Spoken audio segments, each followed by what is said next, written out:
అధిష్టానం ఇంకా రాష్ట్ర అధ్యక్షుడిని ప్రకటించలే. ఇవ్వంది వాళ్ళు చంద్రబాబు నాయుడు గారు ప్రకటించరు, ఇంకోరు ఆయన ప్రకటించరు, ఈయన చెప్తే వచ్చిందంటే కాదు. రాష్ట్ర అధ్యక్షుడిని అధిష్టానము అందరికీ నామినేషన్ చేస్తారు. నామినేషన్ ఎవరిని అధ్యక్షుడు ఉన్నారో అధిష్టానం నిర్ణయిస్తుంది. అందరు అభిప్రాయాలు తీసుకొని అధిష్టానం నిర్ణయిస్తుంది. అధిష్టానం తీసుకుంటున్నాక అందరు కట్టుబడి ఉంటాం. Bharatiya Janata party ప్రజాస్వామ్యబద్ధమైన party. ఒకటే నామినేషన్ వేయాలి, రెండే నామినేషన్ అని చెప్పారు. నామినేషన్ ఓపెన్గా ఉన్నాయి, నామినేషన్ ఎవరైనా వేసుకోవచ్చు. మరి అధిష్టానము అన్ని ఆలోచించి నిర్ణయించుకుంటామని దానికి కట్టుబడి ఉండాల్సిన బాధ్యత కమిట్మెంట్తో పనిచేసే ప్రతి భారతీయ జనతా పార్టీ కార్యకర్తకు ఉంటుంది. ఎవరికి ఇచ్చారు? ఎవరు అధ్యక్షుడు? ఎవరు కాలే కదా. రామచంద్ర అవుతారు అనేది వార్తలు వస్తున్నాయి, ఇందులో వాస్తవం లేదా? సాయంత్రం ప్రకటిస్తారు. సాయంత్రం చెప్తారు నామినేషన్స్ తర్వాత. ఎవరు నామినేషన్ ఇస్తారో నామినేషన్స్ తర్వాత అధిష్టానం ఆలోచించి అప్పుడు అభ్యర్థిని ప్రకటిస్తారు. దాని తర్వాత రేపు సమావేశం పెడతారని చెప్పి. మీ అధ్యక్ష ఎన్నికలో చంద్రబాబు వాస్తవం లేదా? ఇప్పుడు అన్ని ఫాల్తు మాటలు అంటారు. వాటిని ఎవరు సోషల్ మీడియాలో పెడుతున్నారు, నేను కూడా చూసినాను. అధ్యక్షుని కోసము, అధ్యక్షుని బాధ్యత కోసం ఎవరైనా అడగచ్చు.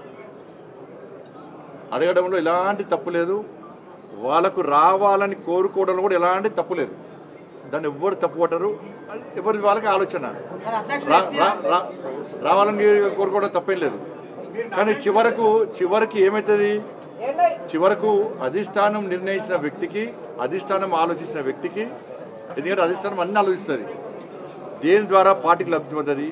అట్లా ఒక అభ్యర్థిని ప్రకటించిన మాత్రాన మిగతా వాళ్ళు డమ్మి, మిగతా వాళ్ళతో ఏం కాదు కాబట్టి ఎవరితో ఏ పని అవుతుంది, ఎవరికి ఏ బాధ్యత తప్ప చెప్పాలనో అధిష్టానం నిర్ణయిస్తుంది. ఈ భారతీయ జనతా పార్టీ ఈ మధ్య కొత్తగా స్టార్ట్ అయింది. నాకు ఈ మధ్య కొత్తగా స్టార్ట్ అయింది. ఈ సోషల్ మీడియాలో ఉల్టా పోస్ట్ పెట్టి చూడు, లేకుంటే వేరే పార్టీలు చేస్తుంటారు అందరూ. చంద్రబాబు నాయుడు గారు లేకుంటే ఇంకో నాయకుడు చెప్తే అధ్యక్షుని పెట్టేటటువంటి పార్టీ భారతీయ జనతా పార్టీ కాదు. భారతీయ జనతా పార్టీ దేశంలో అధికారంలో పార్టీ, అనేక రాష్ట్రాల్లో అధికారంలో పార్టీ, ప్రపంచంలో అత్యధిక సభ్యత్వం ఉన్న పార్టీ భారతీయ జనతా పార్టీ. నమ్మిన సిద్ధాంతం కోసం పనిచేసే కట్టర్ కార్యకర్తల పార్టీ భారతీయ జనతా పార్టీ. కాబట్టి అధిష్టానం అన్ని చూస్తున్నది. ఎవరైతే పార్టీకి వ్యతిరేకంగా వివరిస్తారో ఎవరైనా ఇప్పుడు పెట్టలే సోషల్ మీడియా ద్వారా కానీ ఇతరత్ర వాళ్ళకున్న మీడియా సాధనాల ద్వారా కానీ పార్టీకి వ్యతిరేకంగా, పార్టీ అధిష్టానం నిర్ణయించిన అభ్యర్థికి వ్యతిరేకంగా ఎక్కడ ఏం చేసినా కూడా పార్టీ చాలా సీరియస్గా వివరిస్తుంది. బండి సంజయ్ ఉంటేనే పార్టీ, బండి సంజయ్ లేకుంటే పార్టీ లేదంటే మూర్ఖత్వం అవుతుంది. ఎవరు లేకుండా పార్టీ నడుస్తుంది. నరేంద్ర మోడీ గారి నాయకత్వంలో, జేపీ నడ్డా గారి యొక్క నేతృత్వంలో పార్టీ తెలంగాణ రాష్ట్రంలో ఎట్టి బస్సులో రాబోయే రోజుల్లో అధికారం రాబోతున్నది. కట్టర్ కార్యకర్తలందరూ కూడా పార్టీ అధిష్టాన నిర్ణయానికి కట్టుబడి ఉంటారు. వీళ్ళు డమ్మి, వాళ్ళు డమ్మి, వీళ్ళు డమ్మి అని చెప్తే ఎవడో పెట్టినంత మాత్రాన ఇవాళ చూస్తున్నాను నేను. ఎవరు బీఆర్ఎస్ వాళ్ళు పెట్టారు. బీసీ అంటే మనకి బీఆర్ఎస్ పార్టీ అని చంద్రశేఖరరావు దిగి బీసీకి ఇవ్వని చెప్పారు. BRS party working president social media పెడుతున్నారు కదా, ట్విట్టర్లు పెట్టిస్తున్నారు కదా బీజేపీ బదనం చేయడానికి. మీ పార్టీలో ఎంతమంది బీసీ మంత్రి పదవులు ఇచ్చారు?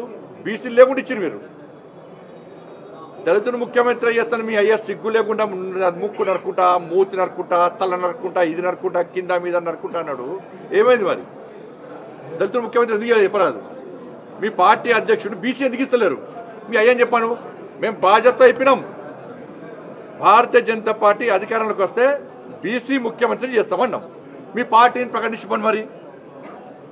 అరే అధికారిక పదవులు వేరు, పార్టీ వేరు. పార్టీని స్ట్రెంథన్ చేయడానికి, పార్టీ క్యాడర్ లోపల మంచి ఆలోచన కల్పించడానికి, పార్టీ పదవుల లోపల అనేక ఆలోచనలు సమీకరిస్తూ ఉంటారు. బీసీకి వేయాలి. బీసీ అంటే నేను బీసీ నాకు ఇవ్వలేదా? లక్ష్మణ్ గారు బీసీ, లక్ష్మణ్ గారికి ఇవ్వలేదా? చలపతిరావు గారు బీసీ, వారికి ఇవ్వలేదా? దత్తాత్రేయ గారు బీసీ, దత్తాత్రేయ గారి అధ్యక్షులు లేరా? బంగారు లక్ష్మణ్ గారు ఎస్సీ వారు లేరా? మరి ఏడమైనాయి? మరి బీఆర్ఎస్లో ఒక్కరిని బీసీని అధ్యక్షుడు చేసిరా? మరి చేస్తారా? బీసీ ముఖ్యమంత్రి చేస్తానని ప్రకటిస్తారా మీరు? దళితులు ముఖ్యమంత్రి చేస్తానే మోసం చేసిపోయా. 10 సంవత్సరాలు మొత్తం దోసుకొని అలా పైసలు పుట్టుపుట్టు పైసలు సంపాదించారు. కాబట్టి ఇవన్నీ కూడా తప్పు. దయచేసి మీడియా కూడా విజ్ఞప్తి చేస్తున్నా, ఎవరు మాట్లాడినా కూడా దయచేసి సహకరించండి. భారతీయ జనతా పార్టీ క్రమశిక్షణతో పనిచేసిన పార్టీ. అటువంటి పార్టీలో ఇలాంటివి రావడం మంచి పద్ధతి కాదు, మంచి పరిణామాలు కావు కూడా. అధిష్టానం చాలా సీరియస్గా దృష్టి సారించింది. ఎవరైనా కూడా నేను మాట్లాడినా, మీరు మాట్లాడినా, ఎవరు మాట్లాడినా కూడా అది తప్పు అంటుంది. ఎవరు మాట్లాడి ఇప్పటివరకు మాట్లాడదని మాత్రమే కోరుకుంటున్నాను.